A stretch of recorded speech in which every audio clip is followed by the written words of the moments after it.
Okay, I'm pretty sure you'd be familiar with diversity marks and your requirement as T4 students to include industry examples in your script. Although I think you're probably not familiar with the shoehorn approach. So I'm going to sort of detail exactly what I mean a little bit later on this webcast. It's only a short webcast, we've just got a certain amount of time. So the shoehorn, I'm going to explain what I mean in a moment, but first I'm going to take you through diversity marks and what that actually means, just as much as I can in the time allowed. So really what we've got here is a question.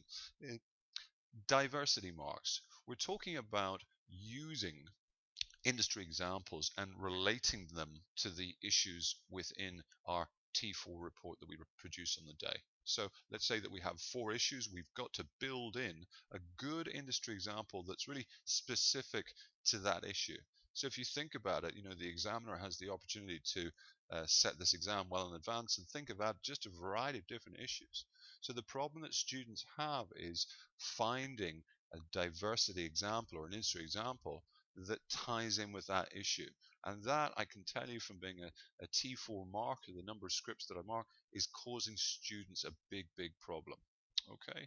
Now, what we do know is that there are 5 marks. Okay? 5 marks out of 100. That's a lot of marks. That's a difference between passing and failing.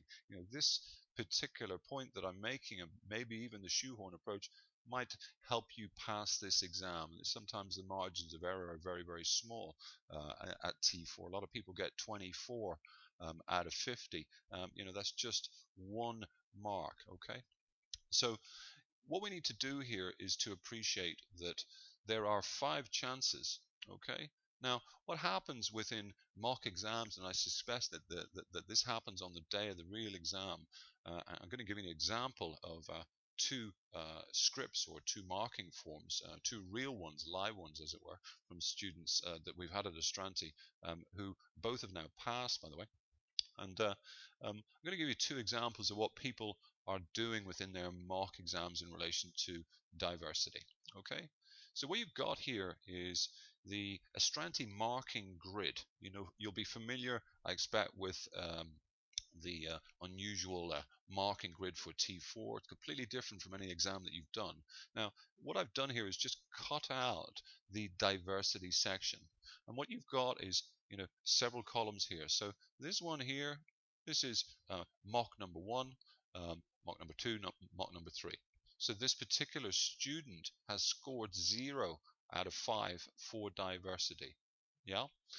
None at all. And as I've denoted here, the yellow elements there, they're my highlights for the students. So I'm sending this 6-page report back saying, we need to get these easy marks. And I appreciate how difficult it is for students to do this. That's why this shoehorn approach came into my mind.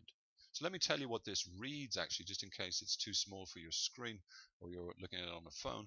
What we've got here is 1 mark for each example. 1 line is not good enough for a full mark. The points need to be clearly made, and we need to relate the example to the company in the unseen. Okay, so sounds simple, but not so simple in one sense, because the examiner has the advantage of setting all these issues well in advance, and the issues could be on anything at all. Okay, so we've got to find an example that's relevant to that issue. So that would perhaps be 4 issues and perhaps then 1 example in the introduction as well. Okay, so really what we've got here is an opportunity for what I would call some easy marks. Okay, but students are missing out, and in particular, obviously this student has missed out. Let me show you another script or another feedback form. This person looks like they've committed or submitted 2 mock exams. Here's a mark number 1 and mark number 2. Same marks in both, just 1 out of 5. Now remember, these are real life scripts. Real life scripts. This is what happens. I've seen it again and again and again. So here we've got industry example scored mark in the intro, which is good. In fact, both times the same industry example and the same mark. Okay, I think slightly better in the second one, as you'll see from this area down here, is that this particular person is given a little bit more depth than they did. I still gave this person the mark, but she was better. I think she or he was better in the second mock attempt. Okay, so what we're asking for here is to sort of use your plan A, as it were, learn the examples and try to get them in. But it's proving difficult for students. So you know, what are we talking about in terms of shoehorns and a solution? Um, well, what I mean by that is that you need to shoehorn examples. You need to have what I would call a plan B. Yeah, and your plan B is basically is make sure that you have the attitude when you walk into the exam that you're putting in 5 examples, regardless. Not that you're not putting them in. And my concern with students is that they're trying to be perfect with these examples. Yeah. In other words, they're trying to find just the right example to fit into that particular issue. Okay. Now, we've got no excuse for not getting the first one, which is in the introduction. That's going to be a broad one, probably a stat of some kind. Now, this shoehorn approach is not bulletproof. Okay. Now, what I mean by that is this, is that your marker expects you to have industry examples. If you don't have them, you're not getting any marks. But what's better? To have just one or none because you couldn't find one that was absolutely spot on, or perhaps to have one good one or even 2 good ones and 3 shoehorn examples. Okay, now what I'm trying to get across to you here is that it doesn't have to be perfect. The example doesn't have to be perfect, but why not use what you do have and try and put the script into a position where the marker thinks, well, these examples or these last 2, they're not perfect, but I'm going to have to think about it. Is that relevant enough? So let's assume that we will include the examples, not that we won't. My concern is that students are approaching the exam on the basis of, I don't know if I'll have enough examples for the issues. So it's as if from the off we're on the back foot.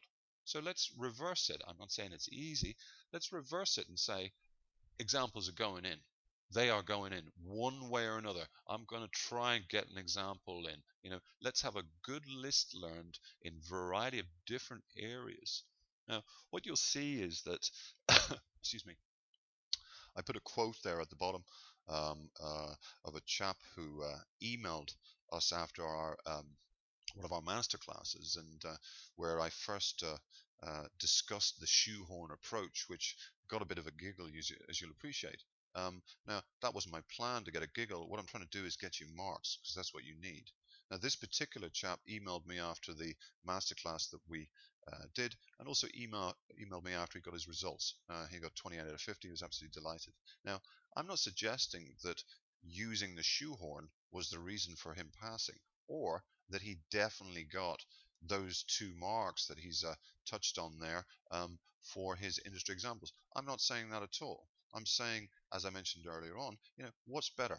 A script with, none at all, or one good one and nothing else, or a script maybe with 3 or 4 sort of okay ones that you've pushed in, you've shoehorned in, or even 5, or perhaps a script with 1 or 2 good ones and 3 what I would call shoehorn examples. If you think about it, you've got to give yourself the best chance. Let's not submit a script that's got just 1 example. Let's submit a script that's got 5 examples. One of them is brilliant, spot on.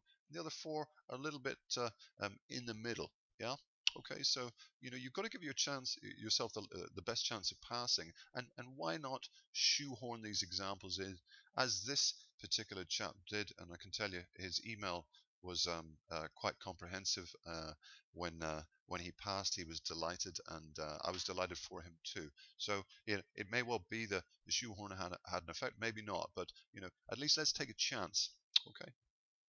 So finally, good luck with your T4 efforts.